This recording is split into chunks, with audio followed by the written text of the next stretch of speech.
Alright, buckle up everyone, because the news cycle is absolutely wild right now, and we've got some seriously unmissable updates that you need to hear. Get ready for a fast-paced dive into what's making waves across the globe. We're talking about the latest buzz, the hottest takes, and the stories that are shaping our world. Don't blink, because you might just miss something crucial. We've got a breakdown of a racing game that might not be the champion we hoped for. Next up, we're diving deep into an action-adventure title that's been a decade in the making, promising a unique story and engaging gameplay. Then, we're bringing you a surprising take from a major game developer on the future of consoles, questioning the real need for next-gen hardware. And finally, a massive co-op shooter is finally landing on a new platform, letting you join the fight for Super Earth. It's all here, it's all happening, and you're getting it first. So, stick around, smash that like button, subscribe if you haven't already, and ring that notification bell so you never miss a beat. Let's go. The racing game that misses the podium. In the wake of the kart racing genre's resurgence, fueled by the enduring popularity of titles like Mario Kart 8, the landscape has been hungry for a fresh contender to break the mold. While many have attempted to capture that magic, few have truly propelled the genre forward.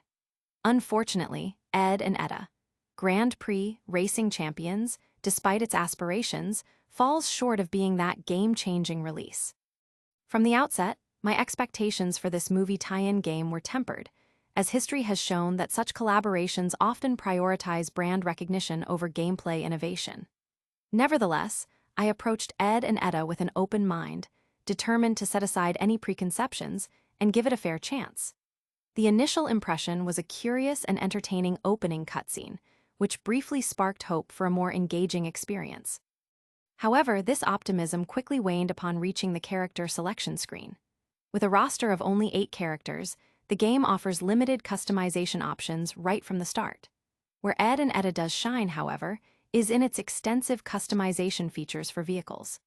Players can delve into a deep system of character stats, car enhancements, and energy cells, wheels, and engine modules, allowing for a vast array of unique builds tailored to individual playstyles.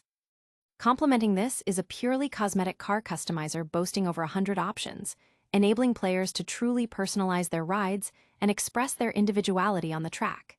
Yet, the true measure of any racing game lies in its gameplay, and here, Ed Edda stumbles. The core gameplay loop involves 3-lap races where the objective is to secure first place, navigating obstacles and opponents. Standard mechanics like drifting and boosting are present, but their execution is flawed.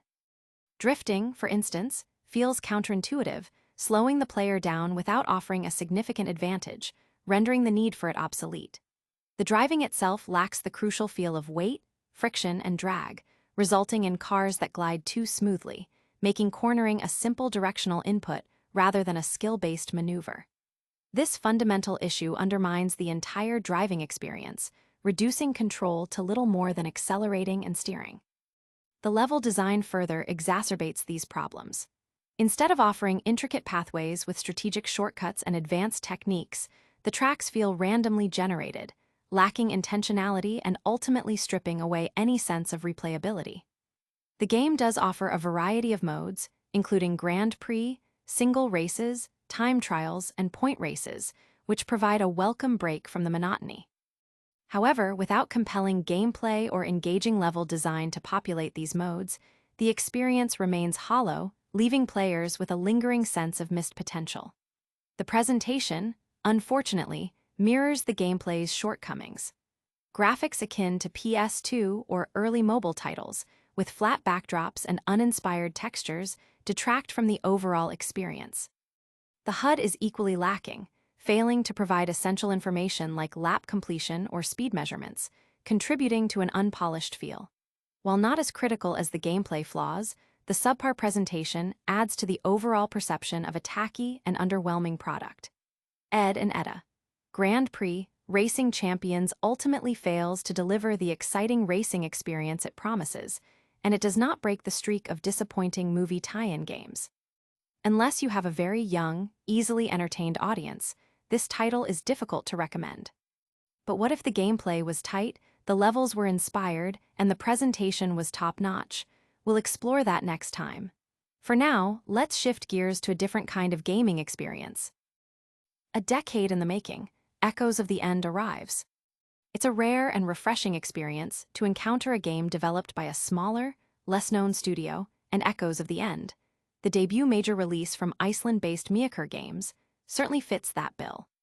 After nearly a decade in development, this linear action-adventure title deliberately sidesteps prevailing industry trends like live service models and Souls-like mechanics, opting instead for a narrative-driven experience that draws comparisons to the recent God of War titles and Hellblade. Players step into the shoes of Rin, a vestige wielding potent magic, on a quest to rescue her kidnapped brother, Kor, and thwart an invading empire. Accompanying Rin is Abram, a figure from her father's past. Though Abram is not directly controllable, players can influence his actions during exploration and combat, adding a strategic layer to their journey. What sets Echoes of the End apart is its multifaceted approach to gameplay, extending beyond mere hack-and-slash combat. Rin's abilities as a vestige unlock a diverse range of skills crucial for both battle and environmental puzzles. Early in the game, Rin can manipulate objects with telekinetic powers, allowing her to move heavy items or reposition platforms to access new areas. She also gains the ability to temporarily reverse time using special devices, enabling her to restore collapsed bridges or overcome environmental hazards. As the game progresses, Rin's repertoire expands to include a double jump and a dash, enhancing traversal, and a particularly captivating teleportation ability involving a decoy. Abram's unique skill involves freezing objects in place, which can be used to halt moving platforms for safe passage or immobilize enemies during combat. The combat itself is fluid and engaging, featuring light and heavy attacks, as well as the ability to levitate and throw enemies. Rin can also parry incoming attacks, signaled by a white glow on the enemy, and dodge unblockable assaults, indicated by an orange glow. The game also boasts epic boss battles that, while less punishing than Souls-like counterparts, are still thrilling challenges. Players can further enhance Rin's capabilities by upgrading her skill tree using experience points earned from defeating enemies and bosses. Beyond combat, Echoes of the End features clever, albeit puzzle-heavy, linear level design. While the abundance of puzzles might feel slightly overwhelming at times, they are intricately crafted, requiring thoughtful solutions. The environments occasionally open up, particularly during boat travel sequences, and hidden paths can lead to valuable collectibles. Visually, the game leverages Unreal Engine 5 for a realistic aesthetic, with smooth animations derived from motion capture technology. Despite a minor crash and a brief instance of Rin getting stuck, the overall technical performance on Xbox Series X was commendable. In conclusion, Echoes of the End is a highly polished, linear action-adventure game that, despite its puzzle-centric nature, offers a compelling experience for fans of titles like God of War and Hellblade. Its availability on PC, PS5, and Xbox Series XS makes it an accessible gem worth seeking out. While this Icelandic studio has delivered a compelling narrative adventure, the conversation around game development and player experience takes a sharp turn when we consider the future of console hardware. Stick around as we explore that very topic. The need for speed, or the need for more consoles. As we approach the 5-year mark of the current console generation, typically a time when anticipation for next-generation hardware begins to build, the landscape feels notably different. The question of what a successor to the Xbox Series X might offer, and indeed if it's even necessary, is gaining traction. Naoki Yoshida, the driving force behind Final Fantasy XIV, recently shared his perspective in an interview, suggesting that the demand for new consoles might not be as pressing as one would assume. Yoshida stated that while Square Enix would naturally develop for future platforms, he personally feels there's no real need to make new hardware at this moment. His reasoning stems from a gamer's viewpoint. Players are largely content with the current offerings like the Xbox Series X, PlayStation 5, and even the Nintendo Switch. From a consumer standpoint, the escalating cost of new hardware is a significant barrier, especially when existing consoles are already considerable investments. This sentiment resonates particularly strongly given recent price increases for consoles like the Xbox Series X and PlayStation 5. The idea of a future generational leap that is both affordable and genuinely transformative seems increasingly distant. However, this doesn't diminish the excitement for new hardware in general. Innovations like the ROG Ally showcase entirely different gaming experiences that complement, rather than directly compete with, traditional home consoles. There's a growing sentiment that perhaps this generation has been slower to truly begin, with early years marked by development hurdles and a continued strong support for last-gen hardware. While many anticipated a definitive shift, titles like Call of Duty continue to release on Xbox One and PS4, blurring the lines of generational exclusivity. This prolonged support, coupled with the high cost of new hardware and the gradual improvements in PC gaming that don't always justify their price, leads many to believe that extending the life cycle of current consoles is a viable option. The argument is also made that advancements in areas like AI, crucial for technologies such as DLSS and frame generation, might necessitate new hardware. However, the success of less powerful consoles like the Switch, and the fact that developers are still finding ways to push current-gen hardware to its limits, suggests that a radical hardware overhaul isn't immediately essential for many. The industry's reliance on upscaling technologies and the nuanced performance trade-offs players often make on current systems highlight a market that, while not saturated, is certainly not starved for innovation at the hardware level.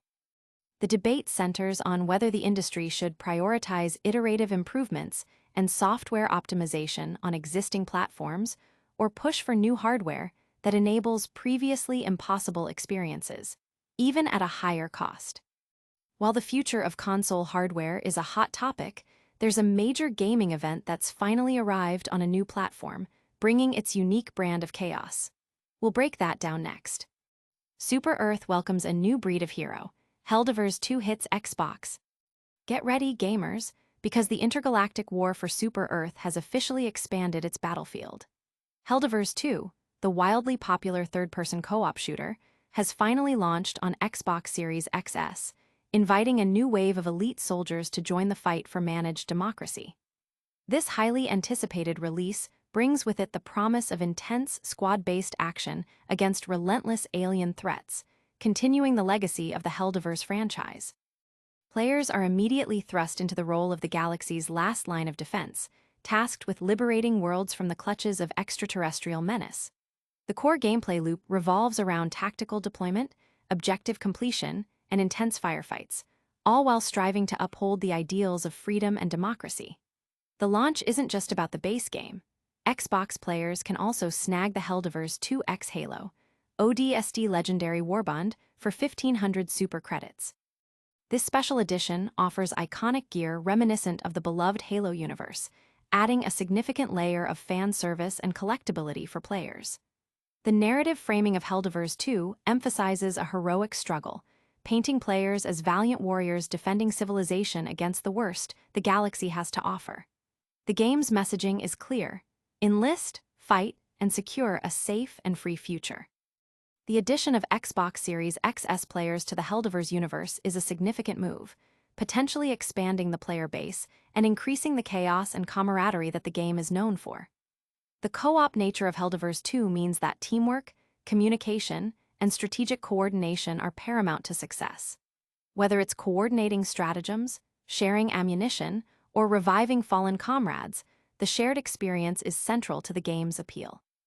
The developers have consistently delivered new content and challenges, ensuring that the war for Super Earth remains dynamic and engaging. This launch on Xbox is expected to inject fresh energy into the player community and introduce a new audience to the exhilarating gameplay that has captivated players on other platforms. The blend of intense action, strategic depth, and a tongue-in-cheek satirical take on militarism has made Helldivers 2 a standout title, and its arrival on Xbox is set to amplify its reach and impact. From fighting alien threats to discussing the very hardware we play on, we've covered a lot of ground today. But before you go, let's do a quick recap of the biggest stories. That's all the news for today. We saw a racing game that missed the mark, an action-adventure title that delivered on its decade-long promise, a developer questioning the need for new consoles, and Helldivers 2 finally launching on Xbox. Make sure to hit that like button, subscribe for more, ring the notification bell, leave a comment with your thoughts, and follow us on all social media platforms so you don't miss out on any future updates. See you next time.